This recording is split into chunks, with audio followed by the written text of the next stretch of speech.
It is time for our local history segment, and of course we like to do that with History Out There. And Harold Peacock, good morning, mate. Yes, good morning, Damo. Yeah, this is Speaker. I knew you were calling this morning. It was just this palmistry spirit. Oh, so you were reading your palm. Yes, I was. We were talking about that earlier, actually. We're talking about the ways that people do it. They read the palm, or they can read tea leaves, or there's tarot cards, or there's also the old crystal ball as well.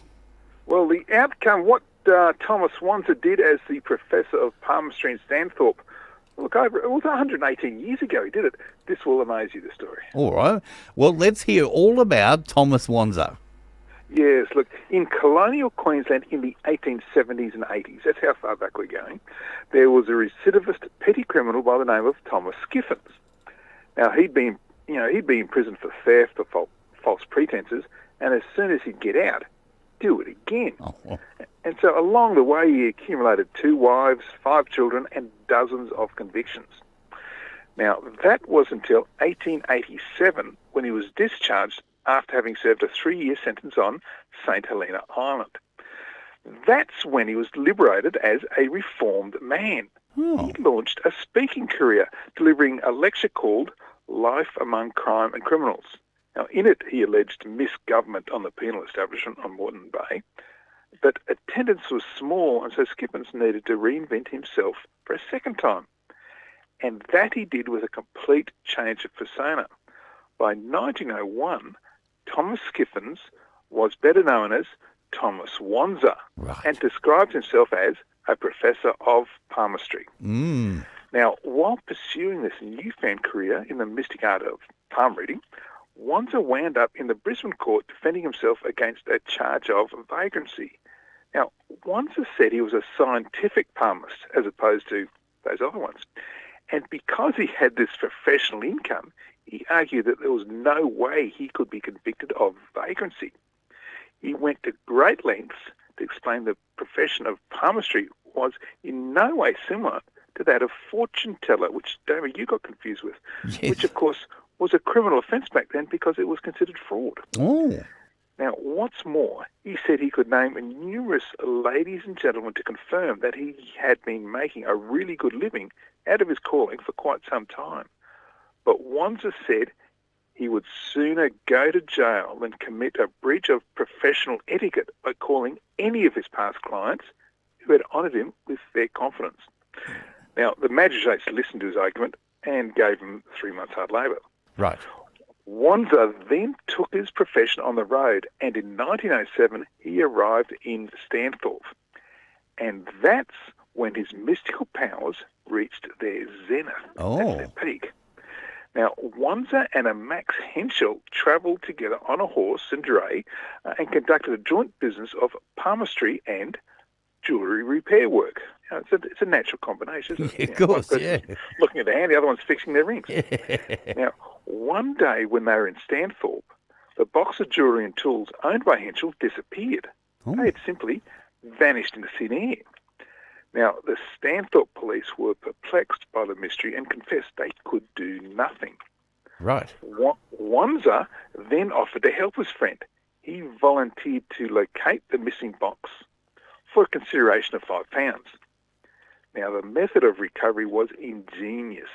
He retired to rest and dreamed a dream, Oh. wherein it was disclosed to him where the box was hidden.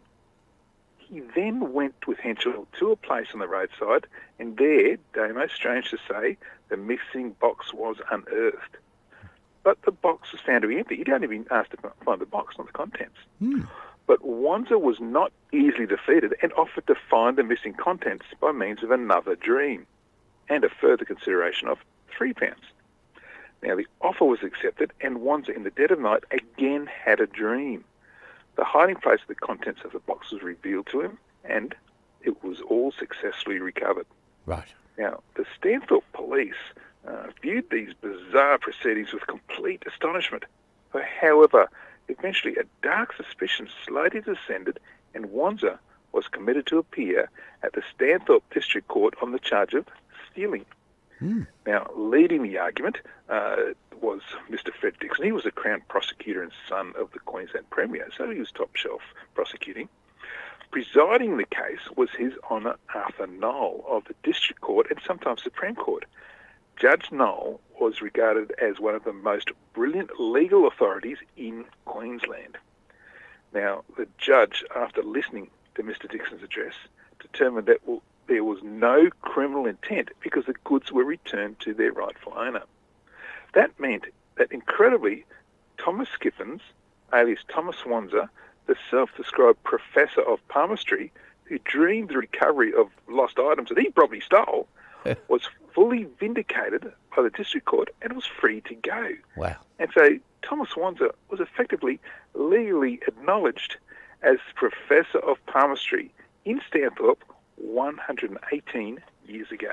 There you go. I still think he turned his hand to a bit of fortune-telling as well. You look, he might have, but fortune for himself, I suspect. Yes, that's right.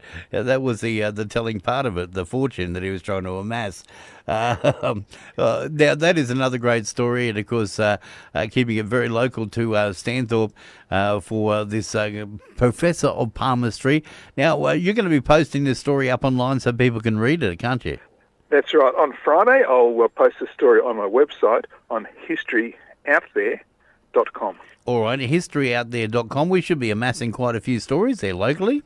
There's 64 stories from the Darling Downs and Granite Belt. There's heaps there I've told you about, but they're all there on my website. Fantastic, mate. It's always a good read, and if people want to, if you've got an actual lead for Harold as well, maybe you've got a bit of a historical story in your family or something that's from the Darling Downs, let us know, and we'll pass the details on to Harold, who can do a little investigation, because you love doing that sort of work, don't you? I would be delighted. Any lead like that, and I find I can uncover just something else that maybe people didn't know about, and it becomes a really good story. It certainly does. So email us at 4akbrecky@gmail.com if you've got any leads for Harold, and he might be able to delve into your family history and find out something that happened on the Darling Downs.